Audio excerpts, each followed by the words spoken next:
On 6 December 1992, Babri Masjid was demolished.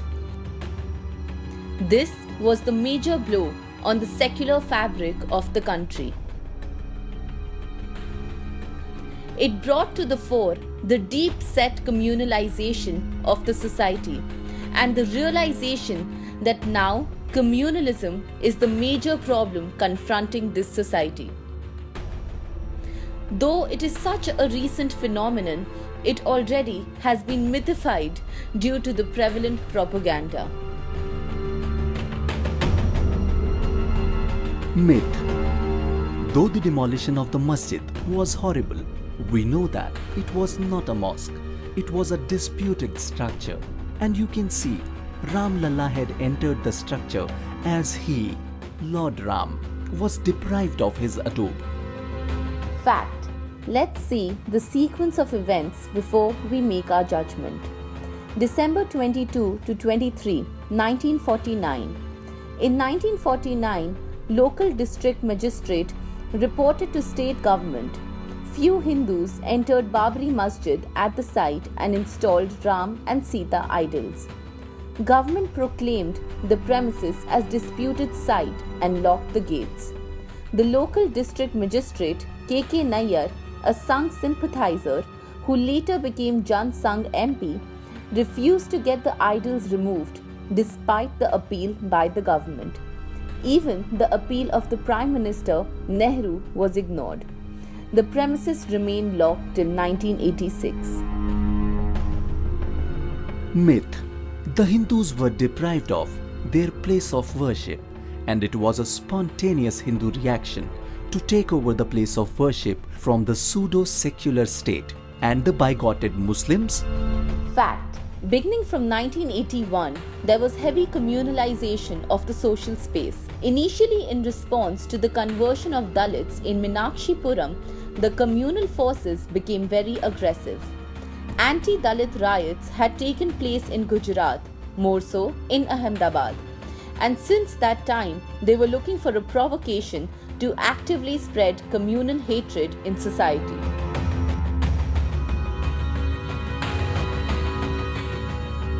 The incident which gave boost to the communal politics was signalled by the Shah Bano case.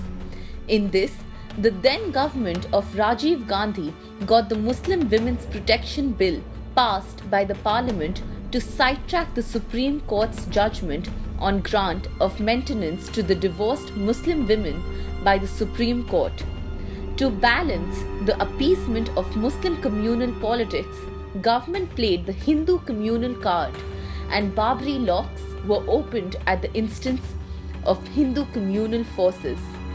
In 1985, anti-OBC riots took place again in Gujarat. Muslim communal elements supported by the government ensured the scrapping of the Shah Bano judgment. Shah Bano's case is just an appeasement of Muslim communal politics. Mandal Commission recommendations were implemented by the VP Singh government in 1990. In response to this, VHP galvanized itself into action on the hysterical cry of Save Hinduism and organized series of campaigns like Ikmata Yagnas, etc. VHP revived the Ayodhya campaign on a higher pitch, resolving to build a magnificent Ram temple at Ayodhya, and undertook massive efforts to bring different Hindu religious leaders together on this issue.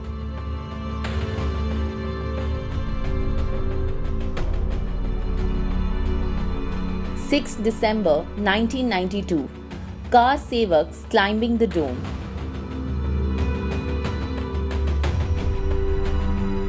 Babri Mosque flattened, makeshift temple erected, idols installed in the makeshift arrangement.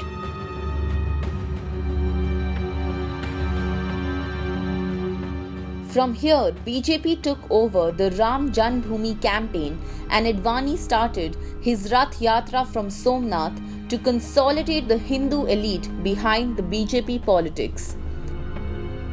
This led to Car Seva and demolition of mosque 6 December 1992. Babri Masjid was declared a disputed structure and the case was pending in the court. RC intensified its campaign mobilization through Shilanyas, platform for Singh Dwar, etc., and call for Car Seva on 6 December was given. Intense mobilization of mainly elite Hindus began. Myth. The demolition was a spontaneous act of Hindus whose feelings have been ignored by the pseudo-secular rulers. Some people also say that demolition was a mystery and that it was not due to RSS combined. Fact. It was not spontaneous. During the nationwide campaign for the temple, Mr. Advani stated that Car Seva will be done with bricks and shovels.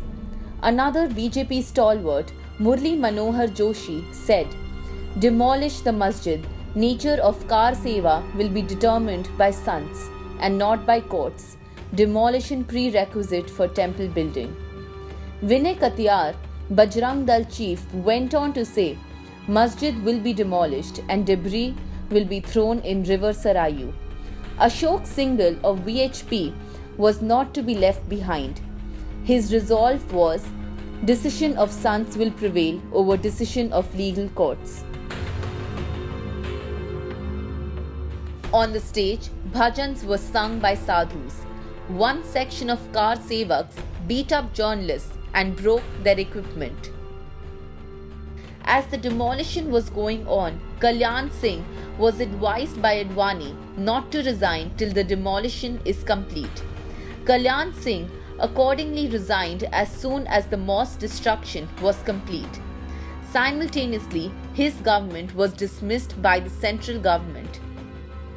P.V. Narasimha Rao, the Prime Minister, and Shankar Rao Chavan, Home Minister, could have intervened when the demolition was going on and when post-demolition makeshift temple was being built. But they preferred to do nothing. Car Sevaks made the makeshift temple and installed the idols.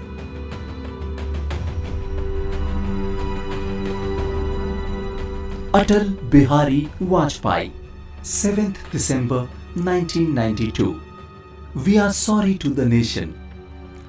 1 week later. It was the will of God. 1 month later. If the sentiments of majority community are not respected, this is what happens. Bakar Ali used to make wooden footwear in Ayodhya. This footwear was used by devotees visiting the temples. Bakar Ali was thankful to Ram, and Allah was also happy that his follower is able to make his living and is able to pray also in Ayodhya. One day his shop was burnt with all the footwear. What will happen to the temple goers? Hey Ram, Kuber Datta.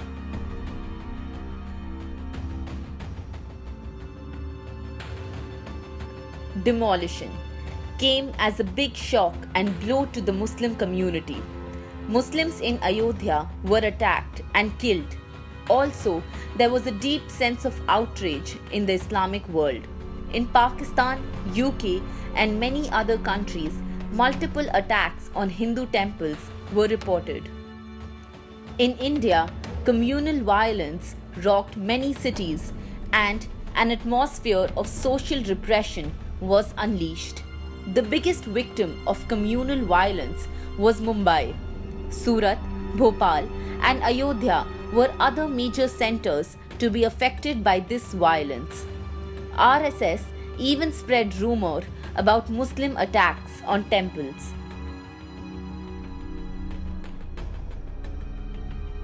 Justice Sri Krishna report. But according to the commission, the police mishandled the situation and by their aggressive posture turned peaceful protests into violent demonstration, during which the first targets of anger of the mob became the municipal van and the constabulary, both visible signs of establishment. Justice Sri Krishna further observes in his report, it is significant that the mobs were not armed, not even with stones and sticks. Though they were just angry, and wanting to vent their spleen against anyone in authority. The situation was misdiagnosed, mishandled, and turned messier. Myth. As usual in Mumbai also, Muslims started the riots and Hindus retaliated. Fact. It is simplistic and wrong.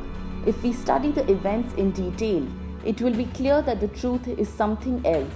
We will also realize the role of Shiv Sena had been most sinister one, which in this case played the role of the executioner of communal pogrom. And this is more than clear once we go through the report of Justice Sri Krishna. Hindu group. मुसलमान के दो ही स्थान, पाकिस्तान या कब्रिस्तान. Musliman can only be in Pakistan or the graveyard. Muslim group. जो हमसे टकराएगा मिट्टी में मिल जाएगा. Those who attack us will be decimated.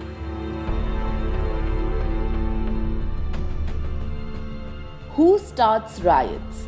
By now, it has been propagated successfully that Muslims start the riots and then Hindus retaliate. Teesta Setalvad, by citing the extracts from 5 commissions of inquiry, shows that the truth is the other way round. Following are some of the extracts from the said piece. There was deliberate attempt to suppress the truth from the commission, especially the active participation in riots of some RSS and Jan Sangh leaders. In his report to his senior, the SP, Thane district has stated, I found that a section of Hindu elements, particularly RSS and some PSP men, were bent upon creating mischief.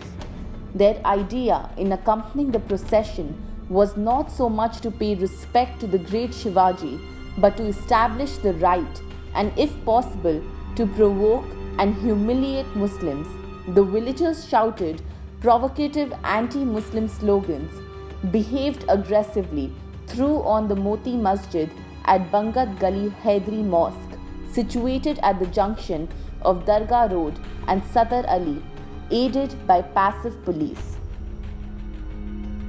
In Tellicherry, Hindus and Muslims were living as brothers for centuries. It was only after RSS and the Janasangh set up their units and began activities in Tellicherry that there came a change in situation. Their anti-Muslim propaganda, its reaction on the Muslims who rallied around their communal organization, the Muslim League. The communal tension that followed prepared the background for those disturbances.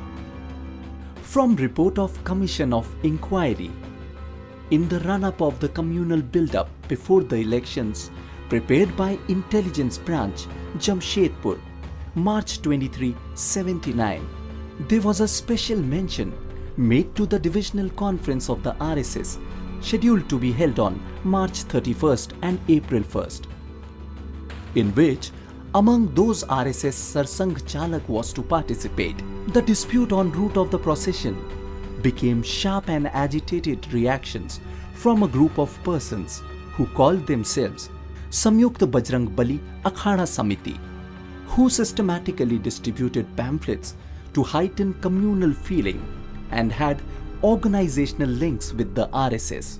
A call for defiance of authority and administration when it refused permission from one of the routes led to violent mob protesting and raising anti-Muslim slogans. Thereafter, incendiary leaflets doing rounds of Jamshedpur issued on behalf of Shri Ramnavami Kendriya Akhada Samiti, that is nothing short of an attempt to rouse the sentiments of Hindus to a high pitch to distort events and show some actions as attacks on Hindus that appear to be part of a design. Justice Venugopal Commission. RSS methodology for provoking communal violence is A. Rousing communal feelings in the majority community by propaganda that Christians are not loyal citizens of this country. B. Deepening the fear in the majority community by a clever propaganda that the population of minorities is increasing and that of Hindus is decreasing. C. Training young people of the majority community in the use of weapons like daggers, swords, spears. D. Spreading rumors to widen the communal cleavage and deepen communal feelings by giving a communal color to trivial incident. Citizens Tribunal Report, Godhra, Gujarat and Akshardham have been the major blots on a democratic ethos in post-independence India. In the din of the tragedies which gripped Gujarat for over a period of 10 months, different versions were floating about who did it. The state leaders had one version, while the events themselves were either difficult to decipher on the face value or were indicating the cause of the carnage in some other direction. It is at this point that Concerned Citizens Tribunal was conceived, and most outstanding legal brains of the stature of Justices V.K. Krishna Iyer, P.B. Sawant, Hosbet Suresh, Advocate K.G. Kannibiran, and serious sociologists Professor Ghanshyam Shah, Professor Tanika Sarkar, and social workers Aruna Roy formed this tribunal. The task was mammoth, the need for knowing the truth paramount, and that's what prompted the tribunal members not only to examine 2094 oral and written testimonies from the victim survivor and human rights groups involved in relief and rehabilitation. It also examined volumes of relevant material, and all this is put together in 2 volumes, Crimes Against Humanity, which in a way is a landmark investigation in situations like these, where vested interests not only try to hide the truth but also to distort the same. Crime Against Humanity. The findings of the tribunal at one level are close to what many a leading human rights activists and scholars were suspecting. The immaculate method of investigation leaves no doubt about the high merit of the report. Its findings point to the complicity of state leadership in the whole tragedy. The tribunal, in all its fairness, wanted to hear the version of the state government, central government, and many and individual ministers who did not respond, while few of them did meet the tribunal and opened their heart. This 2-volume report gives interim findings, also recommendations about relief, rehabilitation, and punishing the guilt. But the list of those named by the witnesses is so large that it is practically a who is who of Gujarat political and administrative machinery. The central point of Godhra, which was made the pretext for the riots, the revenge theory, and all that, comes out very clearly in the report. The tribunal concludes that Godhra incident does not seem to be pre-planned. Neither is there a proof of foreign hand which is propagated with confidence. Tribunal's tentative conclusion that the fire was lit from inside and not outside will force us to review the whole action-reaction thesis, which in a way was used to give legitimacy to state inaction in the face of one of the most severe riots in independent India.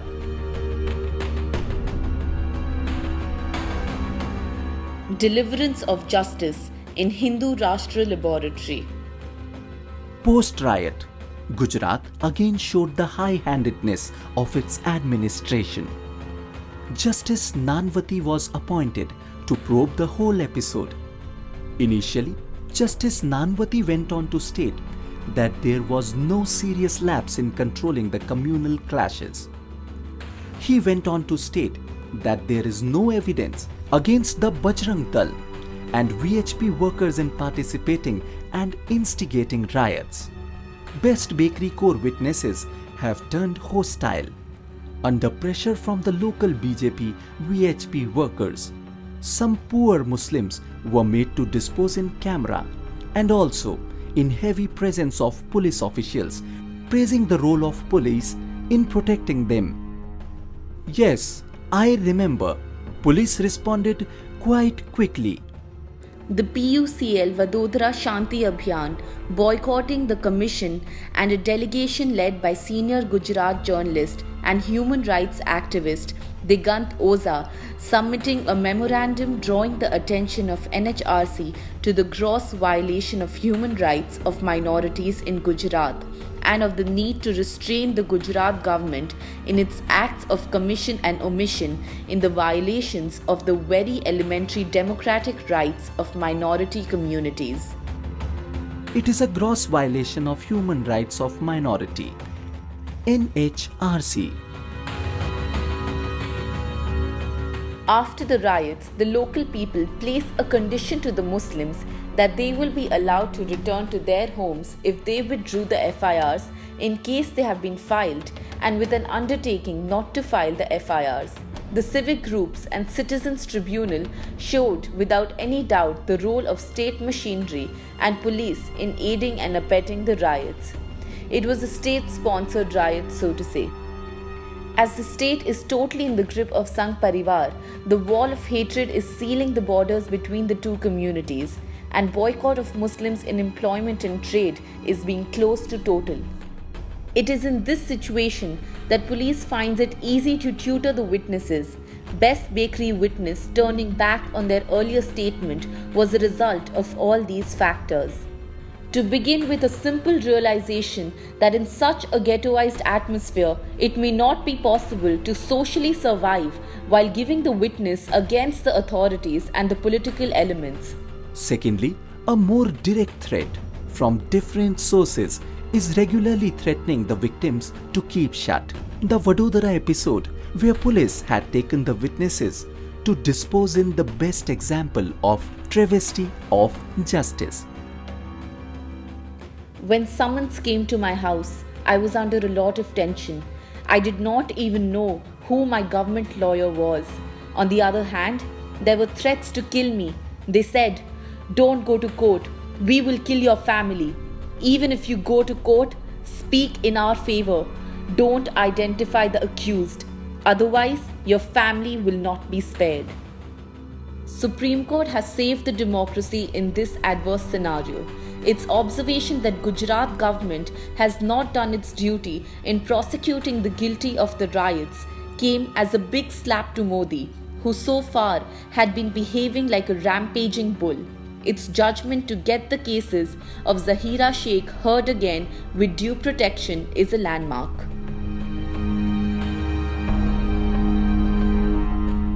Tehelka, Expose, November 2007. From the special issue, 3rd November 2007. The sting investigation conducted by Tehelka magazine showed the guilty of the riots boasting of their crimes on the camera. Modi visited Godhra on 27th, and his outburst provided the first sign to Sangh workers that time to corner Muslims has come. That very night, BJP and Sangh workers met at Ahmedabad, Vadodara and Godhra and gave the green signal for an all-out assault on Muslims across the state.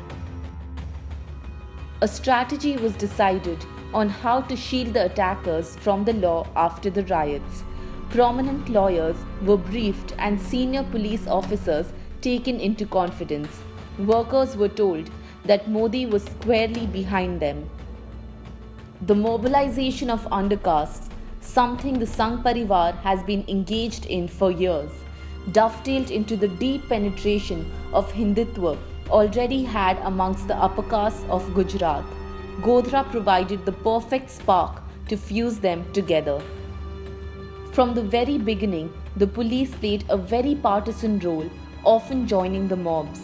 Officers who tried to do their duty found their hands tied. The complicity was led by then Ahmedabad Commissioner P.C. Pandey, who ensured compliance by a swathe of junior officers.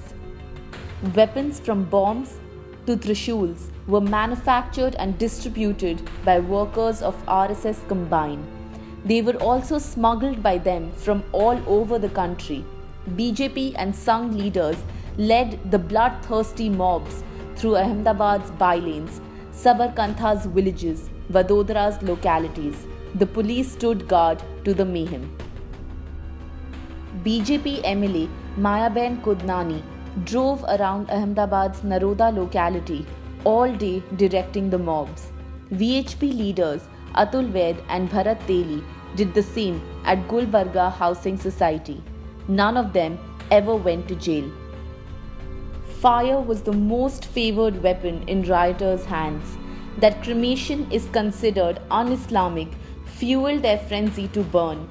Petrol and kerosene were lavishly used, as were victims' own gas cylinders. Babu Bajrangi reveals that he collected 23 revolvers from Hindus in Naroda Patia. He called Jaideep Patel 11 times and informed Gordhan Zadafia, the then Minister of State for Home, about the death toll. Government counsel before Nanavati Shah Commission, Arvind Padya, himself worships Modi and describes Justice Shah as our man. Indian society, syncretic culture. Indian society has a rich diversity. Starting from arrival of Aryans, there was an interaction, conflict, cooperation, and synthesis of different cultural/religious streams. While Brahmanism imposed the exclusionist caste hierarchy on society, other streams like Jainism, Buddhism, Kabir, Nanak, and multiple local sects, Jyotiba, Khandoba, Tukaram, Chaitanya Mahaprabhu, Tantra, contributed to the synthesizing of local cultures. While kings, zamindars, and upper castes exploited, irrespective of their religion, the lower castes intermingled and led to the development of syncretic traditions. Myth: Indian culture is a Hindu culture. There has been invasion of foreign cultures like Islam and Christianity, which have attacked our culture. Fact. On the contrary, as we will see, Indian culture is a plural one, encompassing the diversity of the country, incorporating and drawing heavily from all those people who came and settled here. Even amongst Hindus, there are multiple sects and the culture is not uniform. Only the culture of elite is being projected to be the Hindu culture at the exclusion of the culture of downtrodden. We will see that there was extensive trade between the Malabar coast and the Arabs. As a matter of fact, Islam first came to India through Arab traders. Many coastal kings had erected mosques for these traders and for the local Muslim community, evolving through interaction with the Arabs. Make some arrangement to support all artists and artisans. The arrival of Mughals on the political arena was marked by multiple changes. Like any other rulers, Mughals were ruthless exploiters and applied coercion as well as ideological maneuvers to rule. The impact of Islam and the culture of Mughals led to the development of a synthesis. Hindustani culture in all the fields: music, sculptures, architecture, literature, fine arts, and so on. At religious level, Islam and local Hindu traditions interacted and strengthened Sufi saints and Bhakti cults, both very popular with subaltern following. Sufis were more tilted towards spiritual side of Islam. They had to oppose the orthodox ulema of Islam, who were close to the elite and the power center of the society. These Sufis were close to Christians and Jews mystics and spirituality of some Hindu sects. Moinuddin ibn Arabi founded the doctrine of Wahadat al-Wajud, that is, unity of being. This doctrine prompted spiritual universalism and demolished the barriers of caste and creed. according to their preaching real being. In one and we are all his manifestations.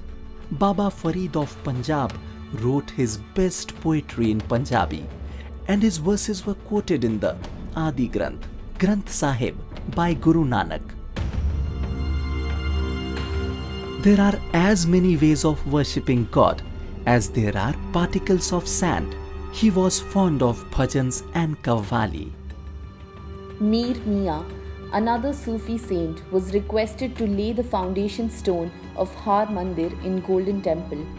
Sayyid Waris Shah wrote Heer Ranjha, greatest classic of medieval Punjabi literature. Nizamuddin Aulia was another major Sufi saint. One day he was passing through bank of Jamuna in Delhi, accompanied by his celebrated disciple and noted poet Khusro. They saw some Hindu women bathing in Jamuna and offering prayer to the sun. Hazrat said, O Khusro, these women are also praying to Allah. They have their own way of praying. Sheikh Moinuddin Chishti was a great Sufi saint with large following. While ulemas and Brahmins looked down upon others' mode of worship, Sufi and Bhakti saints modified and integrated these modes into a new synthetic stream. They respected other spiritual practices and were always from power centers. Dara Shikoh was a great scholar, and he wrote a book called Majma ul Bahrain, meeting of two great oceans, Hinduism and Islam. Phool Walon Ki Sair. Even though many Muslims celebrated Diwali and Holi, Hindus participated in Eid and Muharram. Phool Walon Ki Sair was one Delhi festival in which Hindus and Muslims participated alike. During the reign of Akbar Shah, Bahadur Shah Zafar's younger brother Mirza Jahangir once happened to insult the British resident's tent. The resident had the prince arrested and sent to Allahabad. It was feared that Mirza Jahangir might not come back alive. His mother, Nawab Mumtaz Mahal, prayed at the dargah of Khwaja Qutubuddin Bakhtiyar Kaki that if her son got released, she would offer a chapar cart to the tomb. A few days later, Sten himself issued order to free the prince. When Badshah Begum Mumtaz Mahal went to present her offering at the dargah, almost all Hindus and Muslims participated in the procession. Since then, it was decided that every year Muslims should offer a pankha at the dargah and Hindus at the Jog Maya Mandir. Thus, both Hindus and Muslims participated in the two ceremonies with great enthusiasm. Thereafter, every year, the residents of Delhi proper would shift to Mehroli and camp there for 8 to 10 days. The festivities saw all sorts of entertainments, including dance performances by Tawaifs. Of late, Mela at the Dargah as well as the Jog Maya Mandir has been revived, but its importance is nothing more than symbolic.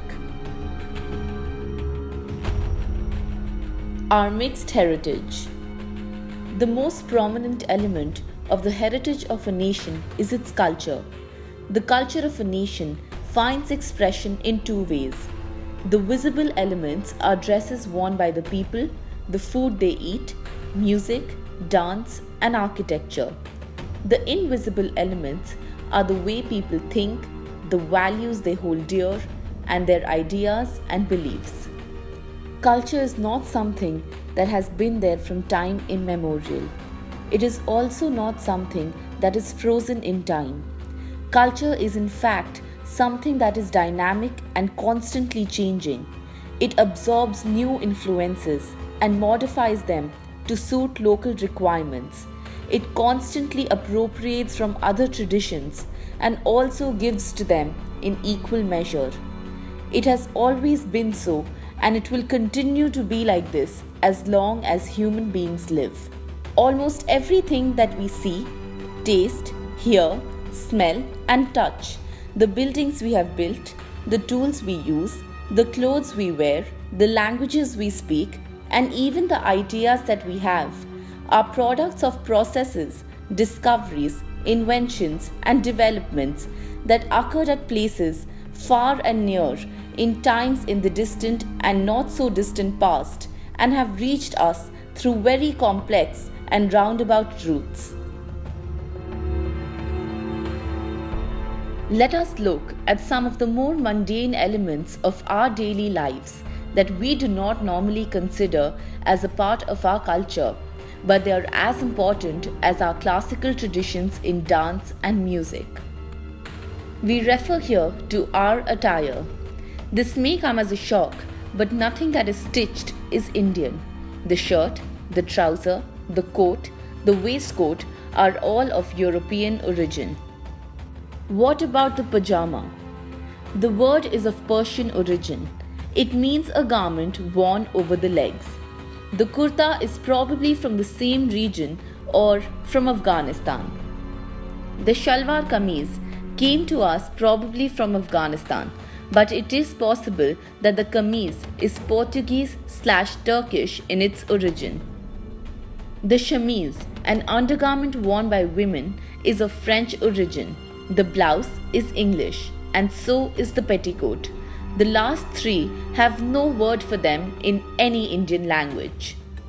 In fact, as recently as the late 19th century, where the Brahmo Samaj in Bengal started a campaign in Bengal that women should cover the upper part of their body by wearing the blouse, there was vociferous protests for organizations of Bengali Brahmins lamenting the fact that the blouse was part of a European conspiracy against our traditions and culture. A piece of cloth that has been cut with scissors was considered unwhole, shit, as opposed to akshit, and therefore impure.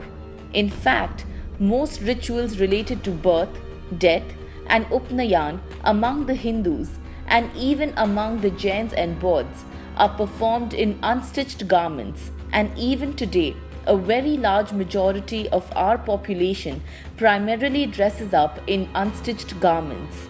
Dhoti, lungi, mundu, sari. We had no stitched garments before the Kushanas, and the Greeks probably brought the scissors to us. Taj Mahal's soaring facades are an example of the subtle blending of Islamic and Hindu ideas. White marble rather than the red sandstone used by former Muslim rulers for their palaces and forts was chosen as the material by Shah Jahan, who had been impressed by the beauty of the white marble buildings he had seen in Delhi and Rajasthan. Pointed arches of Muslim inspiration frame windows and doors, in which are set perforated marble grills of the type often found in Hindu temples. The arabesques and chevrons on the outside are Muslim patterns, but here they take the form of semi-precious stones inlaid in the marble, a technique imported from Italy and mastered by Hindu artisans. Communalism, rise and growth. Myth. Ours is a 5,000-year-old Hindu nation. Fact. This is a misconception, as nation-states are a modern phenomenon. Earlier, kingdoms were the norm. Nation-states succeeded the kingdoms first in Europe, nearly 4 centuries ago. Kings were authoritarian rulers, with network of feudal lords, and agriculture was the main production. Nascent crafts got organized as guilds and later into industry. Nation-states generally, though not always, are democratic formations based on liberty, equality, and fraternity. Those nations which industrialized earlier went out to colonize other countries, especially in Asia, Africa, and South America. India was colonized mainly by the British, small portions by Portuguese and French. British plunder project aimed at taking away the raw materials from here and creating markets for their goods. In order to do these, they set up new ventures here in agrarian, commercial, and industrial arenas. In these, Indians first acted as subordinates but soon took to modern technologies, and with this, a new class of merchants, bankers, landlords, industrialists, plantation owners, and brokers came into being. Introduction of English education in 1835 was meant to produce a class of clerks and administrators. This changing social dynamics laid the foundation of the new phenomenon of nationalism. In a very elementary form, this changed scenario formed the backdrop for the rise of different reform movements and new associations and unions of economic, social, and political nature on the Western pattern. In due course, the intelligentsia started demanding widening of franchise, simultaneous examinations for foreign administrative services, Indianization of services. And in this demand of theirs, emerging industrialists supported them by adding their own demands for increased facilities for industrialization in India. A spirit of Indian consciousness started emerging for the first time, and this was due to a combination of various factors like material demands of the newly emerging classes. Modern education, communication, hatred for British racial arrogance, economic exploitation, weaknesses of judiciary were some of the features of the changes occurring at that time. British rule and the process unleashed by them were pregnant with contradictory processes. Free press created a strong impetus for the rise of national consciousness. This led to the formation of many local regional associations aimed at voicing the grievances of emerging elite and projecting their vision of nation. These associations, the Bombay Association, Madras Natives Association, Pune Sarvajanik Sabha, and Madras Mahajan Sabha. The major meeting of these associations started taking place, and the one such which took place in Calcutta in 1883 was the precursor of the formation of INC in 1885.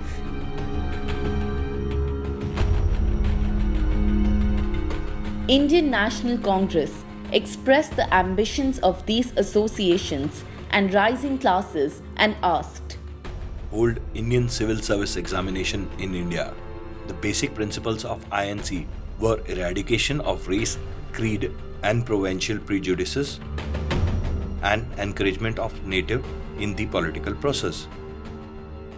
In response to this, Sir Syed and Raja Shio Prasad of Kashi formed United India Patriotic Association. The aim of this association was to convey to the British that all communities and aristocracies are not with Congress, to convey the views of Hindu and Muslim organizations to the British Parliament, and to strengthen the rule of British in India, to wean away people from Congress. Many a people associated with this association were later to be a part of Muslim League and Hindu Mahasabha. The mix of these processes and secular organization being thrown up was described by Surendranath Banerjee and Lokmanya Tilak as India is a nation in the making, meaning thereby that it is a representation of common interests of Indian people vis-a-vis the colonial power. At this time, reformers like Ram Mohan Roy were asking for abolition of abominable practices like sati. Phule at this time was calling for taking to modern education and women's education. Savitribai Phule and Pandita Ramabai took up the cause of women's education. Phule also laid the foundation of a non-Brahmin movement aimed against the social power of Zamindar-Brahmin nexus. Later, Ambedkar was to pick up the threads of this movement and struggle for the rights of the untouchables. Myth. Communalism began in this country because of the treachery of Muslims. Fact. Rise of communalism has been a very complex process. Colonial policies generated the growth and economic domination of merchant moneylenders. Hindus could take maximum advantage of modern education and accordingly a place in bureaucracy. Post 1857, anti-Muslim bias of British gave slight edge to Hindus who took to modern enterprises, professions with great keenness. British historians used the categories Hindu, Muslim and Brahmin etc. Indian historians picked up only two of these categories, Hindu and Muslim. Indian leadership used religious consciousness to inculcate modern nationalism amongst the people. Example, Ram Rajya, Khilafat. This resulted in two processes, arousal of nationalism, arousal of communalism. We will shortly see that communalism arose due to the politics of Muslim feudal lords, Hindu zamindars, and British policy of divide and rule. Myth. Partition took place due to the Muslim League's ambition and Jinnah played a central role in this. Fact. Partition was a multifactorial tragedy. In this, Muslim communal politics, Hindu communalism, and British policy of divide and rule played the central part.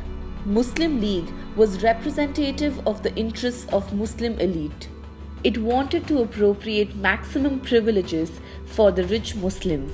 It stated that Muslims are 25% of the population, but for passing any legislation, 2/3 majority is necessary. Muslims should be granted 1/3 representation in legislatures so that they can prevent anti-Muslim legislations. Congress rejected this demand. Jinnah emerged as the major leader of Muslim League. Two-nation theory was simultaneously accepted by Muslim communalists and Hindu communalists.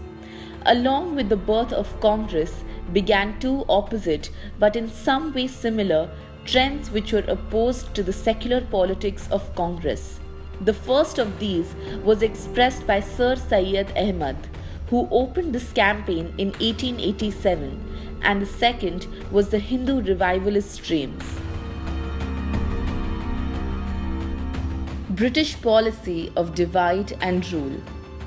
British rulers realized the differences between Hindu and Muslim elite and embarked on the policy of divide et impera.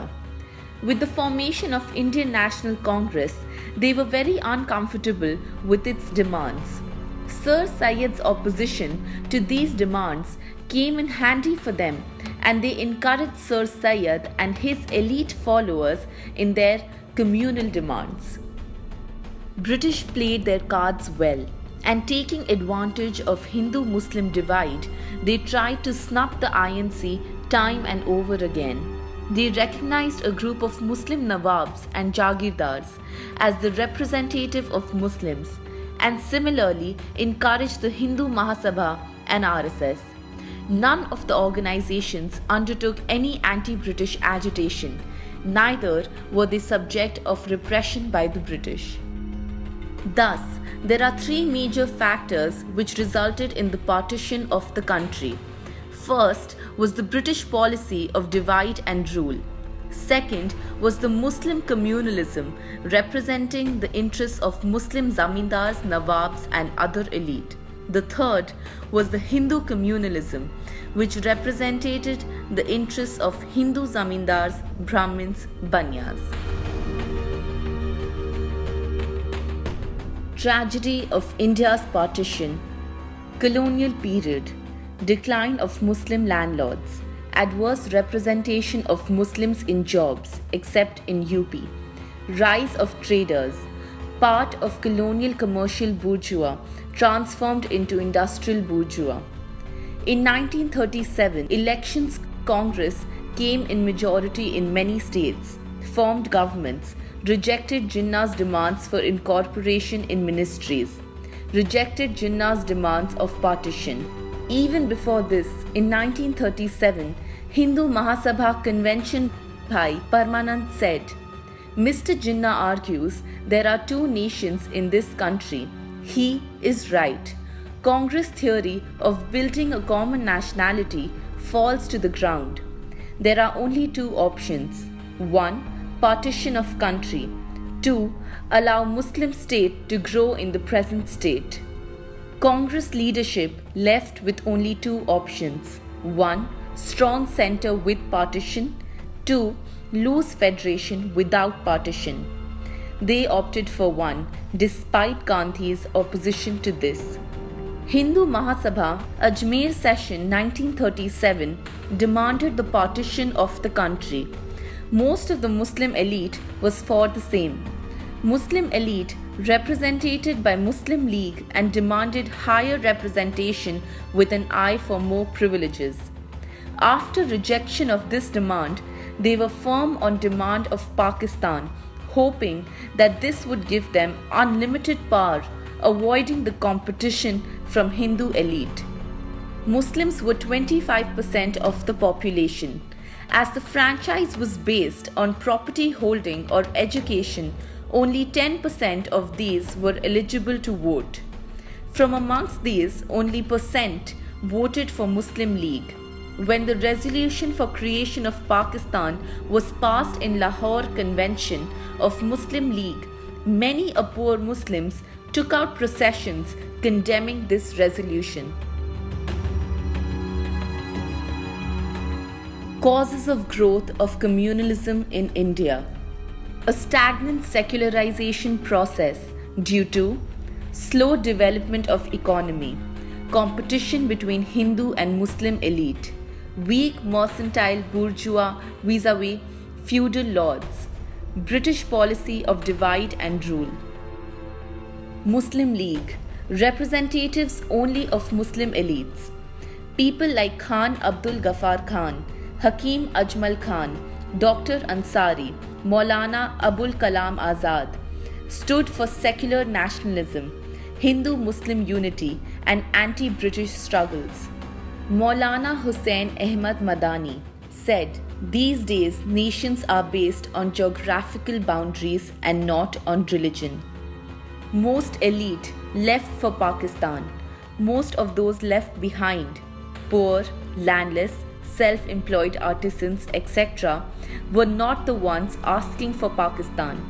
After partition, the Muslim community shrunk in size, subdued, started being blamed for partition.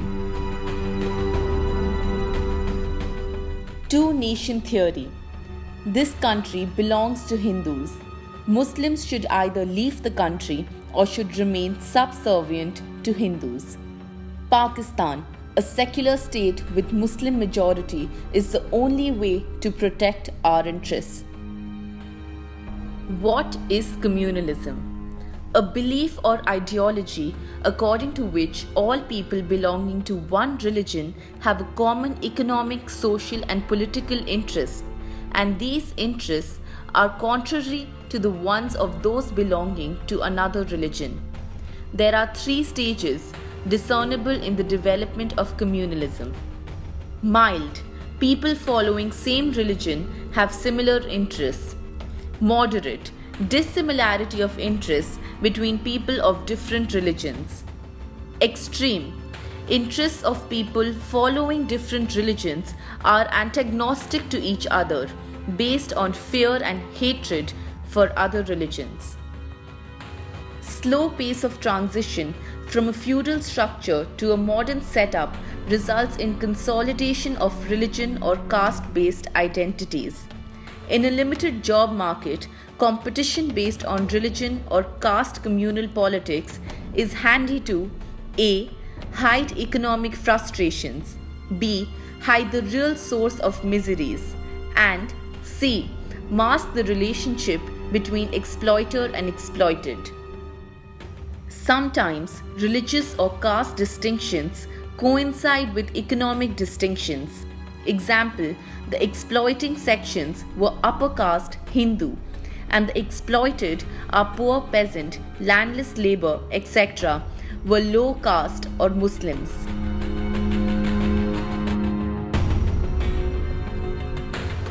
Basis of politics: feudal structure, colonial or modern society, favor or reward succession, mobilization competition. Common features: Hindu communalism, Muslim communalism. Came from declining sections of society, landlords and kings. No struggle against British, subtly encouraged by British.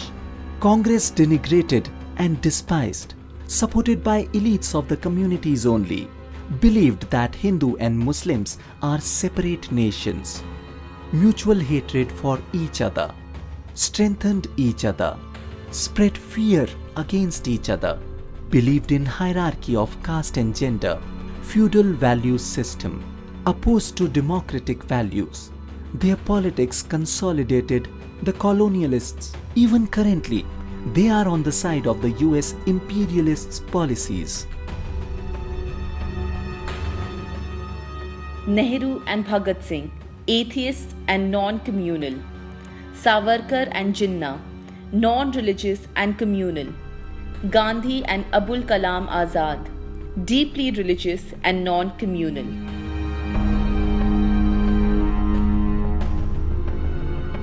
Muslim communal politics. The events that started unfolding from 11th September, leading to the attack on World Trade Center, loss of around 3,000 lives, have been most tragic to say the least. The tragedy was too immense. Any condemnation of the terrorists is too less. American establishment immediately sprung to action. It declared Osama bin Laden as the culprit and asked Afghanistan's Taliban to hand him over. Taliban wanted the proof of Osama's involvement and, in case proved, offered to hand him over in a neutral country. US decided to attack Afghanistan. Interestingly, we have become used to the words Islamic terrorists. Islamic terrorism has become a much used word, being synonym to culprit of most of the problems in the world. The tragic Afghan war saw the usual miseries, the victims being the ordinary people of Afghanistan, while Osama hid like a pin in some haystack and till date could not be caught. Some of the sections of Muslim community identified with Osama. Most of the Muslim rulers scattered all over the world sided with the US in its attack on Afghanistan. While a section of Muslim community tried to project that this is the war on Islam, most of the moderate elements amongst Muslims condemned the attack on WTC and the terrorism which has caused this. Islamic terrorism. Surprisingly, the media highlighted the rabid section amongst the Muslim community and ignored the sane pleas and statements of liberal Muslim voice. Close at home, Islamic fundamentalism has played its nasty role in pre-independence time when Muslim League put forward the idea of separate nation for the followers of Islam. This party of Jinnah never got more than 6% votes in elections. Propped up by British and supported in his two-nation theory by Hindu fundamentalists, Pakistan was formed and the tragedy of partition took place. During partition, a section of affluent Muslims left for Pakistan, but majority of Muslims in this region remained here only. The same Pakistan, which was formed on the basis of religion, broke later in 1971 into Pakistan and Bangladesh, proving that nations cannot be formed on the basis of religion. Muslim fundamentalism did persist here in pockets and surfaced time and over again to give provocation to the majority fundamentalism. Also, the rulers here kept propping up the fundamentalist sections of Muslims.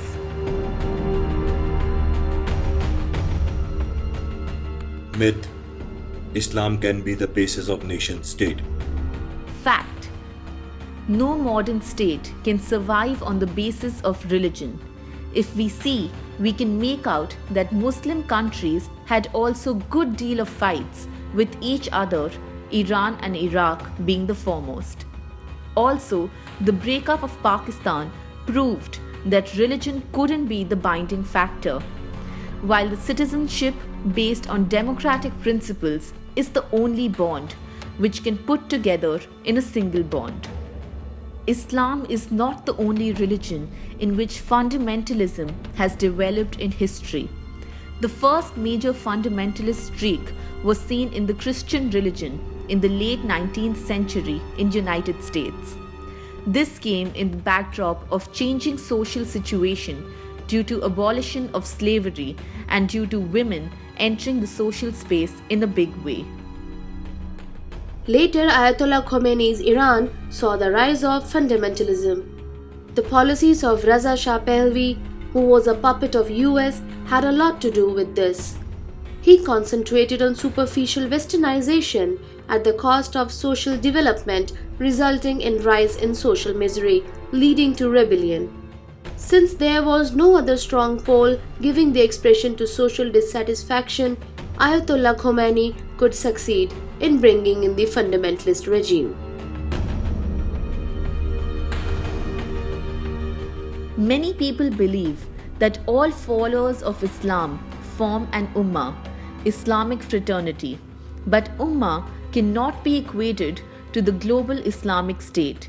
It is neither feasible nor practicable to believe in this. People can have international communities. Rather, all of us should constitute a world community based on humanism. But the existence and persistence of nation states is a reality at political level, and it cannot be translated into a world following one or the other religion. We have witnessed the fights between different Islamic states, the experiment of Arab nationalism, different Arab Muslim nations coming together to form a nation was a miserable failure. We have also witnessed the breakup of Pakistan, despite the fact that the components, East and West Pakistan, had the same religion. We have witnessed strife between neighboring Islamic countries, Iran, Iraq, Kuwait, etc. Myth: the ulemas represent the Muslims. Fact: many Shahi Imams and other ulemas often claim that they are speaking for their religion and so are representatives of Muslim community. The interpretation of Islam keeps varying depending on the socio-political circumstances. Any religious, holy people cannot do the representation of communities. In India, especially from 1970s, many politicians have tried to groom the section of ulemas for their political benefit. Janata Party's representatives VP Singh and Atal Bihari Vajpayee approached Shahi Imam of Jama Masjid of Delhi to issue a fatwa in support of their party. Similarly, many other politicians have played this game times and over again.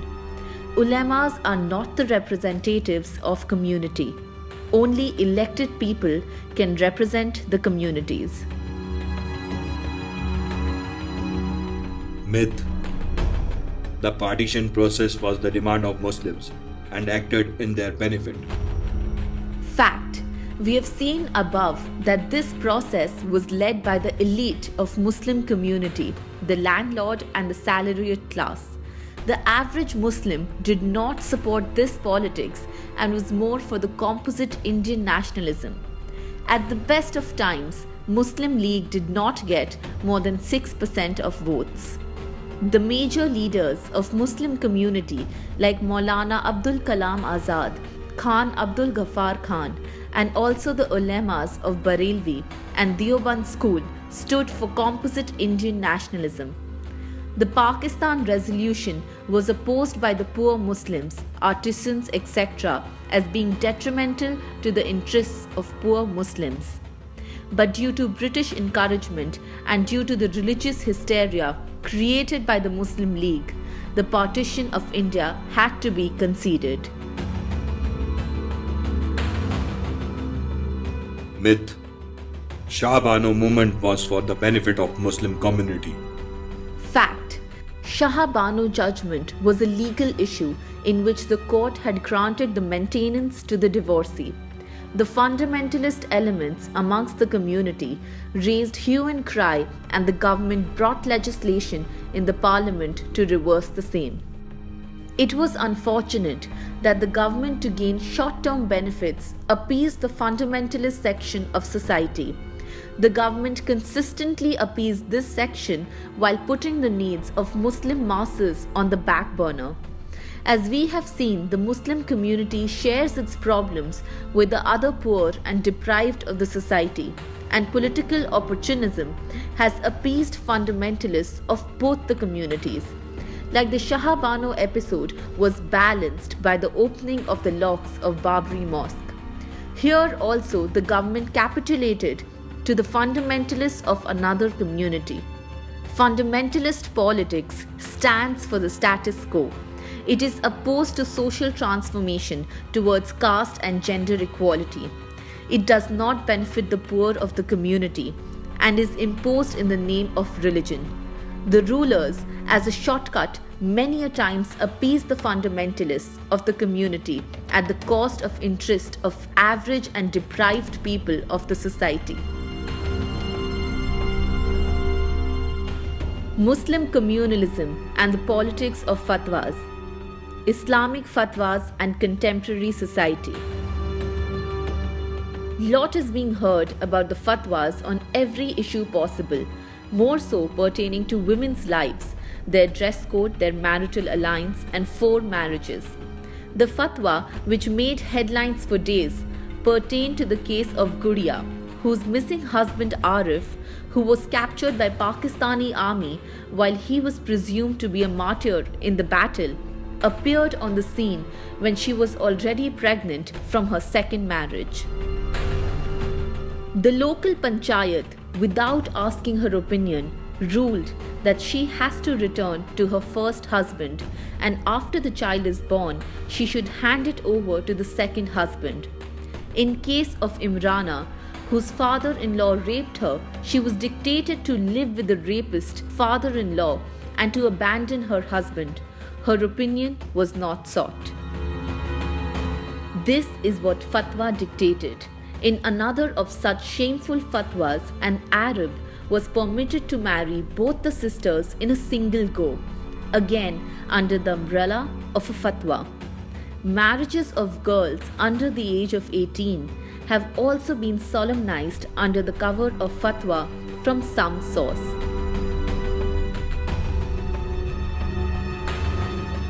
Undoubtedly, the fatwas have come to prominence and fore in the last 2 decades in India more than before.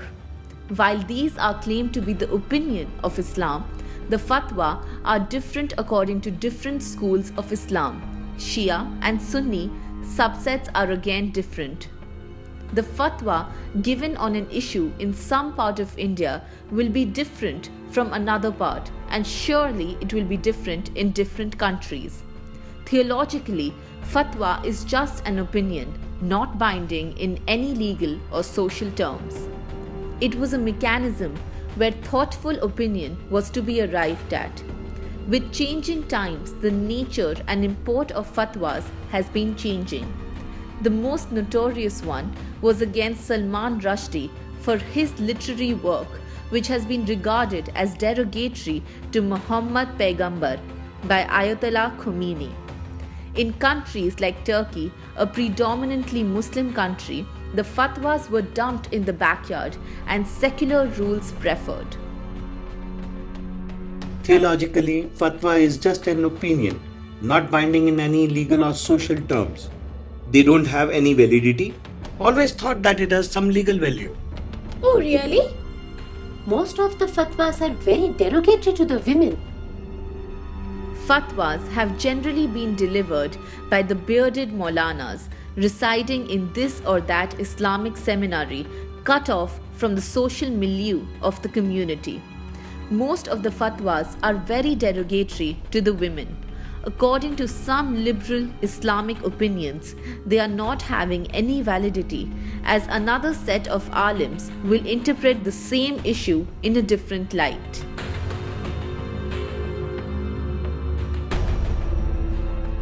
The real issue is that when a community feels threatened and intimidated, it falls more and more in the grip of these conservative elements, which have their own vested interests to grind. In India, one can clearly see that with the rise of anti-Muslim violence, the retrograde fatwas are being dished out more in frequency. There is a strong effort to impose it on the society, and they are given more prominence. The same fatwas are used by the dominant communal elements to further demonize Islam and the Muslims. The healthy trend is that a large section of liberal Muslims who were earlier keeping quiet in the face of fatwas are now taking a strong and clear-cut stand against the self-proclaimed custodians of Islam, the Maulawis and Malians. More number of Muslim women themselves are standing firm to oppose these fatwas. The battle of gender justice and humane values requires internal reforms combined with provision of security for the community to reduce the vice-like grip of fatwa-delivering Maulanas. Even in self-proclaimed Islamic states, today, there is a clearly defined legal bar on the minimum age for marriage. The ulema, however, inhabit a world of their own. At its national meet in Hyderabad in late 2002, the All India Muslim Personal Law Board had demanded that Muslims be exempted from the provisions of the Child Marriage Restraint Act 1929. There are efforts to make the Shariat courts as a parallel judicial system in the country. The fact that the protests from within the community could not overrule these fatwas is a cause of great concern. The community as well as the civil society has to realize that this is the first step towards Talibanization, and this has to be resisted strongly.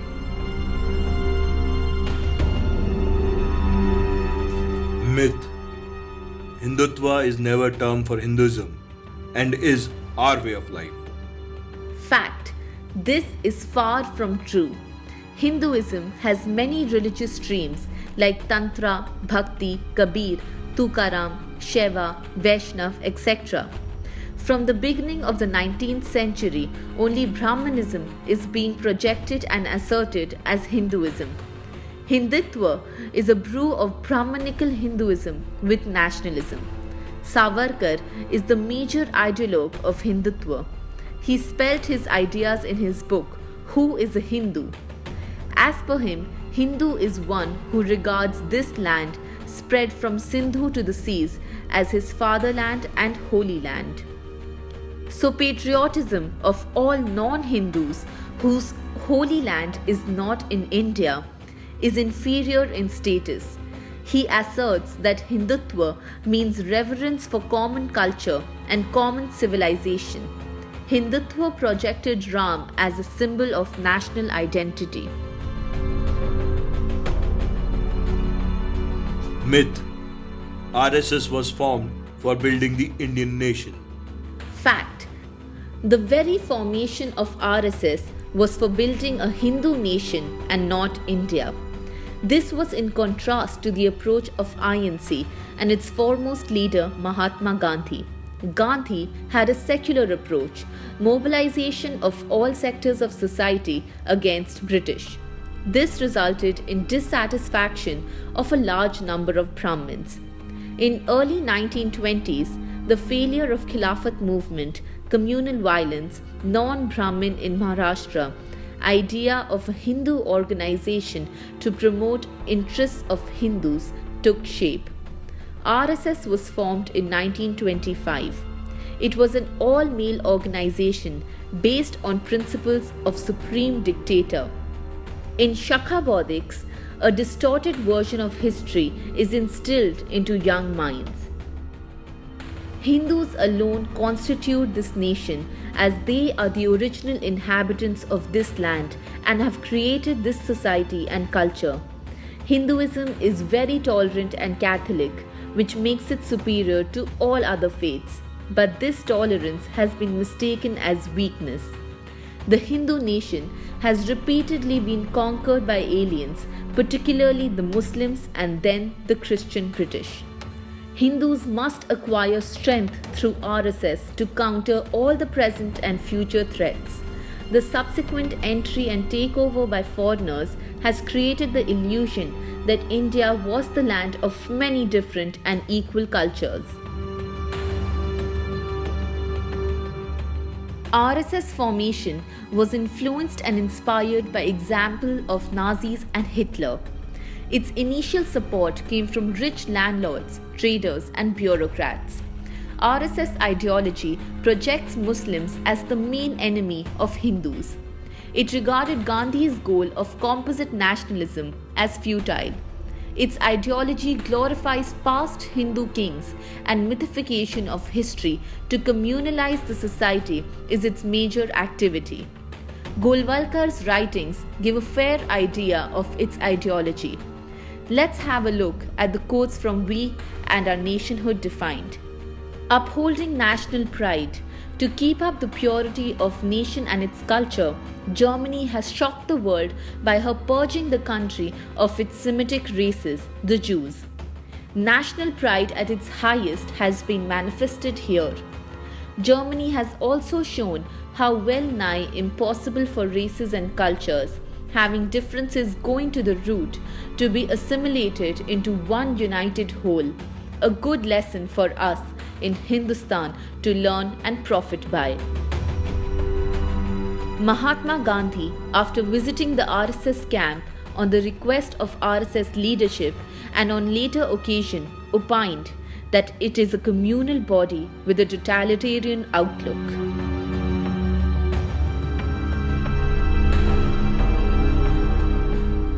RSS chief is Sarsanchalak, who is nominated for life and nominates his successor.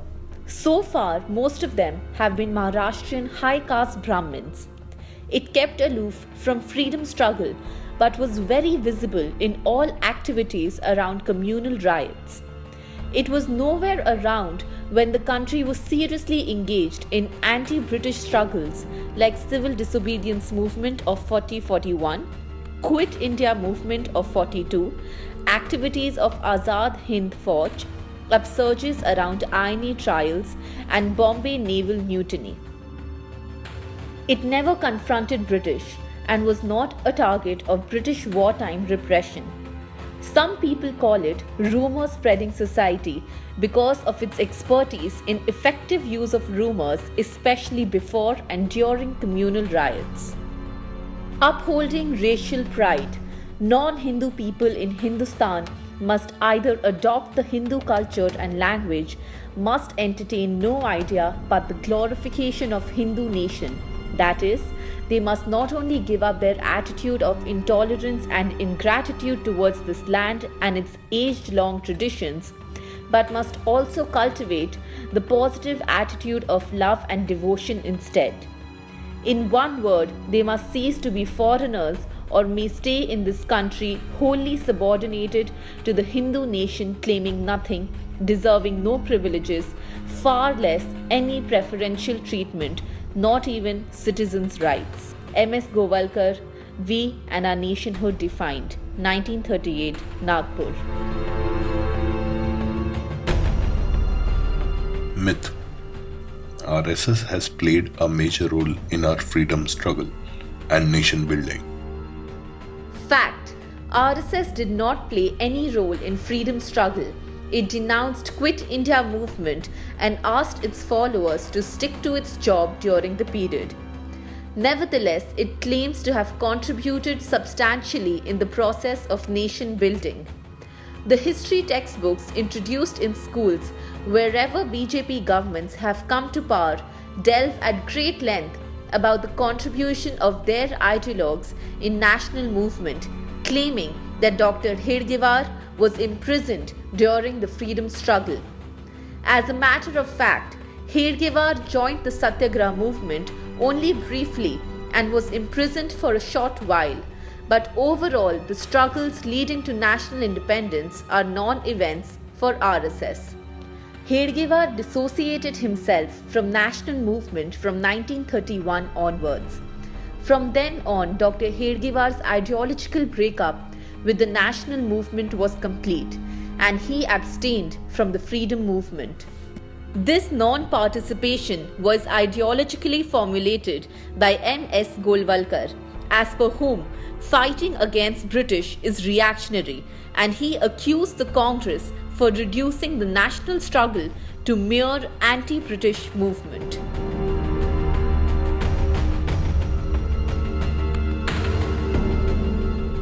Myth: Mahatma Gandhi was murdered as he was praising the Muslims. This appeasement of Muslims resulted in the partition of the country. On the top of this, Gandhi was pressurizing the government to give rupees 55 crore to Pakistan. Fact: as we will see, Gandhi was murdered as he was continuously fighting against the communal forces within both the religions. Godse, who had got his initial training in RSS and was editing a paper called Hindu Rashtra, murdered Gandhi to further the cause of Hindu Rashtra, which is the goal of RSS.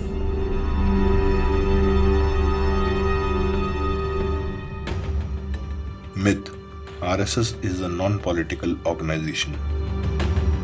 Fact: RSS has a long-term political goal. On surface, it looks to be a cultural organization. Its trained volunteers kept infiltrating into the army, police, bureaucracy, and media. It joined Jai Prakash Narayan's movement. This participation gave it credibility. It also started floating different organizations for different political activities. Bharatiya Mazdoor Sangh, Akhil Bharatiya Vidyarthi Parishad, Rashtra Sevika Samiti, Women Not Permitted in RSS, founded in 1936. Bharatiya Jan Sangh merged with Janata Party, broke the party on the issue of dual membership, and formed Bharatiya Janata Party. Vishwa Hindu Parishad, Akhil Bharatiya Vanvasi Kalyan Ashram. In most of the organizations, the core controlling body comes from the RSS cadre. Others are drawn in on specific issues. RSS control is absolute in these organizations. Now there are over 25,000 branches and 3 million members. Major landmark in Sangh Parivar politics. 1. Ban cow slaughter campaign. From the 1960s, intermittently even now. 2.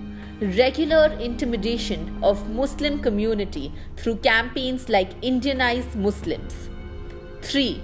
Following Shah Bano blunder by government, intensification of emotive campaigns by VHP, Ram Janmabhoomi controversy nurtured, and faith of Hindu cultivated around Ram temple in Ayodhya. Following implementation of Mandal Commission recommendations by VP Singh, BJP took up Babri Masjid issue. Advani undertook a Rath Yatra trying to make a political capital out of a religious issue, for which the groundwork was done by other wings of Sangh Parivar, leading to the Kar Seva on December 6. Myth: RSS is democratic organization and Sangh Parivar's aim is secular democratic India. Fact: Sangh Parivar's head RSS is a dictatorial organization and its politics is directed towards formation of Hindu Rashtra, a goal which is against the existence of democracy and secularism. Doctoring mass consciousness. RSS has been active in molecular permeation of concepts and ideas, projection, propagation, and percolation of mythical history to generate a communalized consciousness has been its major work. It has built upon and strengthened the communal view of history prevalent in the schools, as per which periodization is done on religious basis, Hindu, Muslim and British, not Christian period. In Muslim period, the ruling structure, zamindars, rajas, courtiers, was constituted both by Hindus and Muslims. Hindus were very much a part of ruling elite during the presently understood Muslim period as well, while the low caste Hindus shared their plight with poor Muslims as the landless, poor peasants, etc.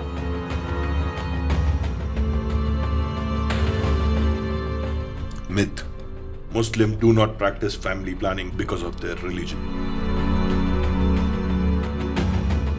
Fact: it is true that a section of Islamic fundamentalist clergy does pass occasional fatwas to disapprove family planning, but a section of clergy can neither be equated to Islam nor to Quran nor to emerging Islamic practices as such.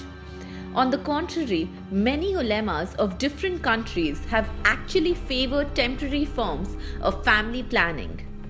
In his book, Family Planning and Legacy of Islam, Islamic scholar A.R. Umran of Cairo dispels the myth that Islam is inherently against family planning. As per him, there is no text in Quran prohibiting prevention of pregnancy. In Islamic countries like Turkey and Indonesia, family planning methods are quite popular. In Turkey, for example, 63% of the population in the reproductive age group uses contraception, and in Indonesia, the figure is 48%. In India, the number of Muslim couples in the childbearing age practicing family planning in 1970 was 9%, and in 1980, 22.5%. Thus, the number of additional Muslims taking to family planning is keeping pace with the number of Hindus doing the same.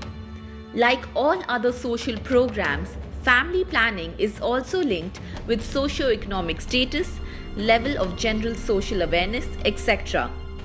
We will be repeatedly encountering this fact that a large number of Muslims, being in the low socio-economic strata, share these statistics more with other socially disadvantaged sections of society.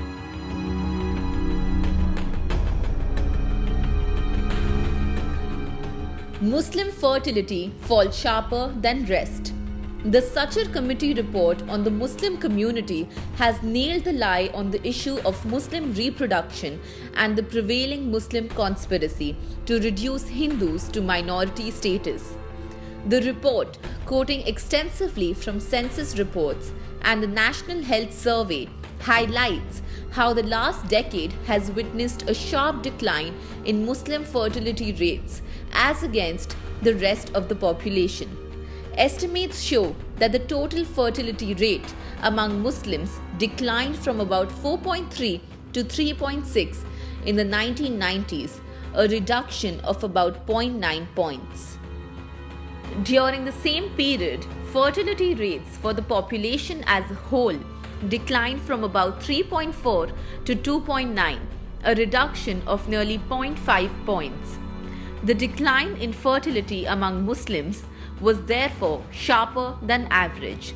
Dr. Rakesh Basak, an economist with IIM Ahmedabad and a member of the committee, points out that at present there is only a 0.7 point difference between the Muslim and the average fertility rate. While the average fertility rate is 2.9, for Muslims it is 3.6. Dr. Basak emphasizes that 37% of Muslims use contraceptives against a national average of 48%. Therefore, contraceptive usage is about 10% points lower among Muslims than the average. However, there are significant regional variations. The use of contraceptives amongst Muslims is more widespread in Madhya Pradesh and Chhattisgarh than amongst Hindus in these states. In Gujarat, there is hardly any difference in the use of contraceptives across religious communities. In general, the report observes contraceptive usage goes up with education and development, and all communities benefit from such changes. Of course, the availability of various contraceptive options also plays a major role in enhancing contraceptive use. Dr. Basak says, data shows that on an average, Muslims prefer using reversible methods of family planning as compared to Nazbandi, sterilization. This is true of several Hindu communities as well. He adds, if there are severe supply side constraints in the availability of the preferred contraceptive options, adoption may suffer. There is evidence to suggest that the unmet needs of Muslim population for reversible methods of family planning are high.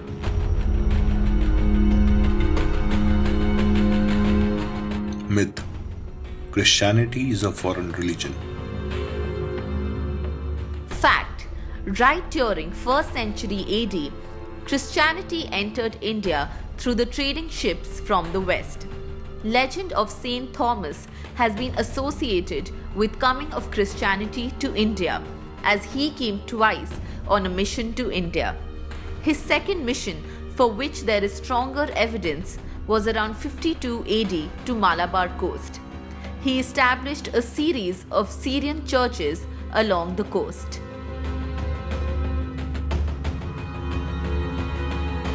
Myth: the angry local people who are opposed to the forced conversions being done by the Christians are attacking Christians. Fact: the attacks on Christians have begun especially from last 1997 onwards. These attacks are being orchestrated by different organizations linked to RC, and a general hysteria is being created against the Christian missionaries in particular. During this year, 1998 to 99, many a priests were humiliated, one of them being burnt alive along with his two sons aged 9 and 7. Many a churches have been damaged in these attacks, Bibles have been burnt, and nuns have been raped in interior places. This has occurred in the backdrop of anti-Christian propaganda as per which Christianity is a foreign religion. Their missionary activities are a mere ploy for inducing people for conversions to adopt Christianity. Their schools and hospitals are mere tools for the same. The CIA is planning this process, and the Pope and Christian agencies which are out to evangelize the whole country, whereby Hindus will become a minority. Most of the inquiries by social activists, National Human Rights Commission, National Minorities Commission have shown that different organizations affiliated to SP are behind these attacks, and the attacks are taking place mostly in the BJP-ruled states, Gujarat in particular.